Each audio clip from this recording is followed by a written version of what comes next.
اور ان فرامین کا سائنسی فائدہ بھی آپ کو بتاؤں گی، کیونکہ ہمارے ہاں بعض لوگ ہر کسی میں سائنسی وجوہات ڈھونڈنے کی کوشش کرتے ہیں، تو ان کو سائنسی وجہ بھی بتا دیتے ہیں اور اللہ تعالیٰ سے دعا کرتے ہیں کہ وہ انہیں ہدایت دے اور سیدھا راستہ دکھائیں۔ سیدنا عبادہ بن سام سے روایت ہے کہ انہوں نے نبی کریم صلی اللہ علیہ وسلم کو فرماتے ہوئے سنا کہ آپ صلی اللہ علیہ وسلم نے فرمایا، جو شخص رات کو جاگ اٹھے اور دعا کرے یا اللہ مجھ کو بخش دے، اس کی دعا قبول ہوگی۔ اگر وضو کرے اور نماز پڑھے تو نماز قبول ہوگی۔ یہاں نماز سے مراد نماز تہجد ہے۔ دوسری حدیث سنیے۔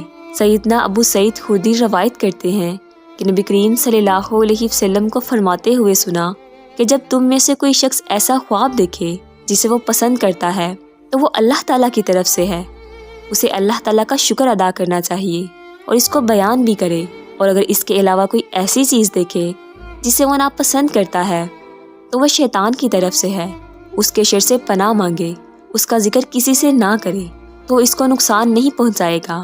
اکثر دوست برے خواب بیان کر رہے ہوتے ہیں اور تعبیرات پوچھ رہے ہوتے ہیں، تو اس بات کو ملحوظ رکھیں کہ بہتر ہے کہ آپ برے خوابوں کی تعبیر نہ پوچھیں، اور جب کبھی رات کو آنکھ کھلیں تو نبی کریم صلی اللہ علیہ وسلم کی ان فرامین پر ضرور عمل کریں۔ اپنے رب سے اپنے لیے دعا مانگیں، جو بھی مانگنا ہے مانگ لیں، دل کا سکون، رزق، شادی کی دعا، جائز حاجات، اولاد کی دعا، ہر جائز دعا قبول ہوگی۔ اگر آپ کا بستر سے اٹھنے کو دل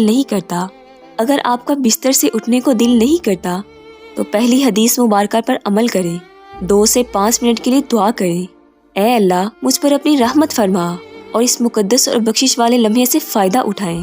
اس وقت آپ کو بار بار پکارا جاتا ہے کہ اے انسان، آپ کو جس مقصد کے لیے پیدا کیا گیا ہے اسے پہچانو اور اسے پورا کرو۔ ناظرین، قرآن مجید کی ایک سورت میں اللہ تعالیٰ نے مومن بندوں کے لیے صرف بیان فرمائی ہے کہ وہ رات کے وقت تھوڑا عرصہ سویا کرتے تھے اور آخر رات میں مغفرت مانگا کرتے تھے۔ ناظرین، ہر چیز کا پیدا ہونا اور پرورش پانا ایک خاص موسم ہوتا ہے۔ ہریالی اور خوبصورتی بہار کے موسم میں دیکھنے کو ملتی ہے۔ اسی طرح چاند 29 دن کے سائیکل کے بعد پھر سے نزول لینا شروع کر دیتا ہے۔ اسی طرح رات 3 سے 5 بجے کے درمیان روحانی دنیا کی بہار کا موسم ہوتا ہے، رحمت کے نزول کا وقت ہوتا ہے، اور اللہ تعالیٰ چاہتا ہے کہ اپنی نیند سے اٹھے اور اپنی خواہشوں کا اپنے رب سے بے بہا اظہار کرے۔ اس وقت رب کائنات تمام خزانے بانٹنے کے لیے بے تاب ہوتا ہے، اور اسی لمحے کی فضیلت صرف اسلام ہی نہیں بلکہ اس کی تمام مذاہب سائنٹیفک تھیوری بھی بیان کر چکی ہے، اور سائنسدانوں نے بہت ریسرچ کے بعد لوگوں کو اس بات سے آگاہ کیا ہے کہ صبح سویرے اٹھ کے سب سے پہلا کام ایکسرسائز کرنی چاہیے، نماز پڑھنی چاہیے، اور جدید سائنس بھی کہتی ہے کہ نماز ایک بہترین ایکسرسائز ہے۔ اس کے ہر رکن کے الگ فوائد ہیں۔ نماز سے جسم کی تمام بیماریاں ختم ہو جاتی ہیں۔ اس لیے نبی کریم صلی اللہ علیہ وسلم نے 1400 سال ہمیں جو حکم دیا، آج اربوں روپے خرچ کر کے سائنس اس کو سچ ثابت کرنے میں لگی ہوئی ہے، لیکن کچھ کاٹ کے الو اب بھی اسلام میں کیڑے نکالنے کے مشن پر گامزن ہیں اور ہمیشہ منہ کی کھاتے ہیں۔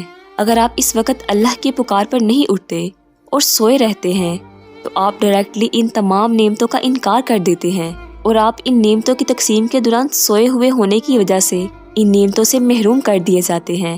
اس لیے اگر آپ کی اس لمحے آنکھ کھلتی ہے تو ضرور اٹھیے، وضو کیجیے تاکہ آپ اچھی طرح جاگ جائیں اور پاک ہو جائیں، یا کچھ دیر کے لیے لمبے لمبے سانس لیں، زور سے ہوا کو باہر نکالیں تاکہ آپ کے جسم سے بیماریاں خارج ہوں۔ چند رکعت نماز پڑھیں، کیونکہ نماز سے آپ کی ایکسرسائز ہو جائے گی، اور سجدہ کرتے وقت جب آپ نیچے کو جھکتے ہیں تو دماغ کو زیادہ خون ملتا ہے۔ نماز میں سجدے کی حالت بندہ مومن کے لیے اللہ کی بندگی کے حوالے سے بہترین حالت ہے، اور یہی دعا کے لیے سب سے اچھا موقع ملتا ہے۔ اور ایسا کیوں نہ ہو، کسی مومن کے لیے اپنے رب کے سامنے عاجزی اور پستی کو اختیار کرتے ہوئے اپنی پیشانی کو جھکانا اور اس کے قدموں میں رکھ دینا بہت مرحوب ہوتا ہے۔ اس کے نتیجے میں اللہ تعالیٰ اپنے بندے کو بہترین بندہ عنایت فرماتا ہے اور اپنے قرب کا شرف بخشتا ہے۔ حضرت ابو ہریرہ رضی اللہ تعالیٰ عنہ سے روایت ہے کہ نبی کریم صلی اللہ علیہ وسلم نے فرمایا، بندہ سجدے کی حالت میں اللہ تعالیٰ کے سب سے زیادہ قریب ہوتا ہے۔ بس اس موقع پر خوب دعائیں کیا کرو، اور پھر اللہ تعالیٰ کے حضور رونے سے اس کی تمام بیماریاں اور پریشانیاں بھی دور ہو جاتی ہیں۔ آپ اللہ کے قریب ہو جاتے ہیں اس کے ساتھ ساتھ آپ اللہ تعالیٰ کی خوشنودی پا لیتے ہیں۔ ناظرین، اللہ تعالیٰ سے دعا ہے کہ اللہ تعالیٰ ہمیں 5 وقت کی نماز پڑھنے کی توفیق عطا فرمائے۔ آمین سم آمین۔ ناظرین، ہم امید کرتے ہیں کہ آپ کو ہماری آج کی ویڈیو ضرور پسند آئی ہوگی۔ اگر آپ کو ہماری آج کی ویڈیو پسند آئی ہے تو آپ سے گزارش کرتے ہیں کہ ہمارے چینل نالج ٹی وی کو ضرور سبسکرائب کر لیں اور ساتھ میں لگے بیل کے بٹن کو پریس کر دیں۔ اللہ نگہبان۔